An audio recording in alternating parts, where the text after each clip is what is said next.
Queridos hermanos y hermanas, en la misa del primer día del año leemos en el libro de los Números una expresión de bendición. Comenzamos el año con una bendición. Que el Señor los bendiga y que les muestre su rostro.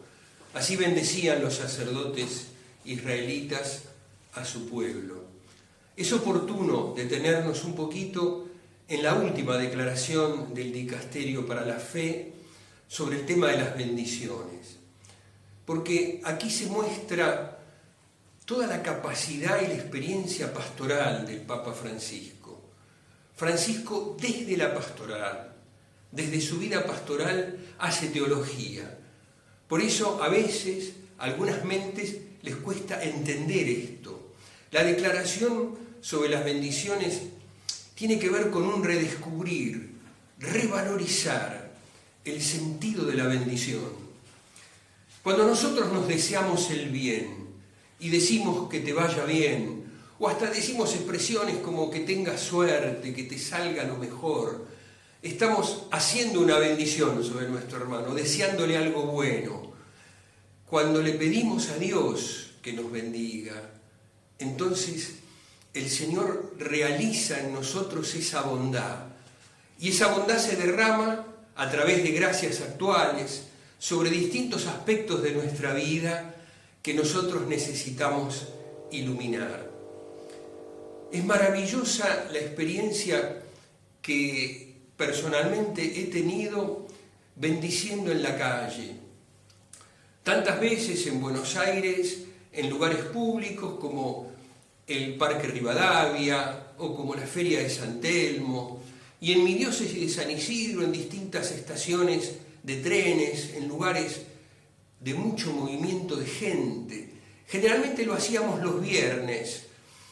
En un momento de mucho movimiento, de mucho apuro, era conmovedor ver cómo filas de personas querían recibir la bendición. Veían una imagen de la Virgen, se detenían en silencio, hacían su oración y luego pedían la bendición. Para pedir la bendición es necesario una verdadera experiencia de pobreza. Señor, te necesito que me hagas bueno. Necesito que hagas bueno este aspecto de mi vida, esta necesidad que tengo. Te pido por mi hijo enfermo, por mi hijo que está castigado por la droga. Te pido por mi salud, te pido por tal necesidad. Y también quiero bendecirte, quiero darte gracias, porque la bendición tiene ese sentido ascendente.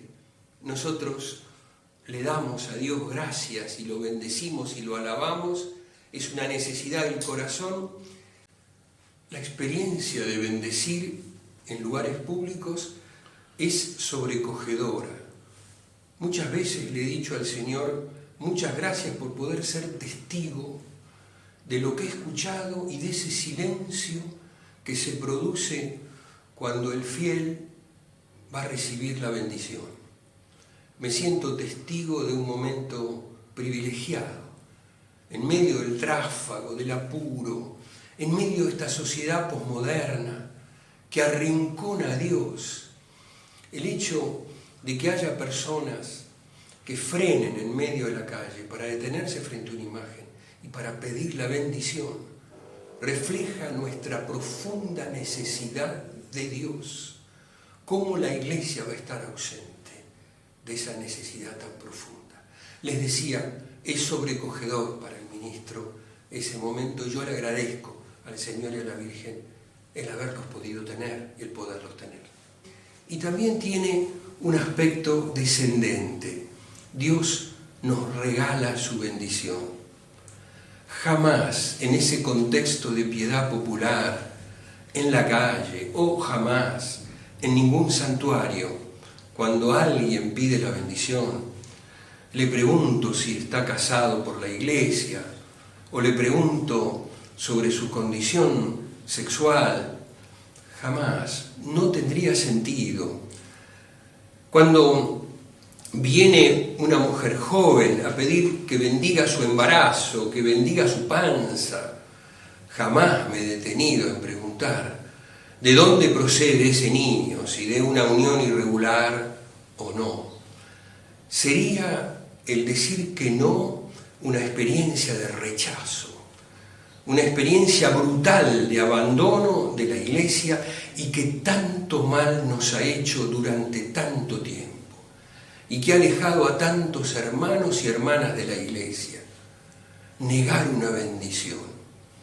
A mí me parece que muchos hermanos que han estado en desacuerdo con esta declaración no han vivido una experiencia profunda de bendecir. O han bendecido mecánicamente, o si no, se han privado de poder tener este diálogo donde se experimenta la necesidad de la misericordia de Dios sobre distintos aspectos de la vida. Sinceramente, cuando decimos, o escucho decir mejor, que la declaración puede confundir, la declaración es clarísima, distingue perfectamente el ámbito litúrgico donde se da un sacramento, donde la Iglesia reconoce públicamente que allí hay una unión auténtica, verdadera, que recibe de Dios todo su beneplácito, a este contexto de piedad popular, donde es imposible confundir la bendición con un permiso o con una aprobación. Esto sería un reduccionismo, como decir, te doy la bendición para que esto pase, para que puedas pasar el examen. La Iglesia no es una aduana, dice el Papa Francisco. La Iglesia no es controladora. La Iglesia normativa sobre toda la vida de los demás en todos sus actos no es buscada así por la gente, de verdad, desde el fondo del corazón y desde el fondo de la fe. Pidámosle al Señor entonces, al comenzar este año, no privarnos de esa capacidad de bendición que tiene la Iglesia y que tienen sus ministros para poder regalar como don al santo pueblo fiel de Dios. Pidámosle por este año, pongámoslo en las manos del Señor, este año necesitado de bendición, este año que comienza bajo el amparo de Santa María Virgen, ya que celebramos su fiesta en este 1 de año, y le pedimos al Señor poder experimentar en el fondo del corazón su bendición.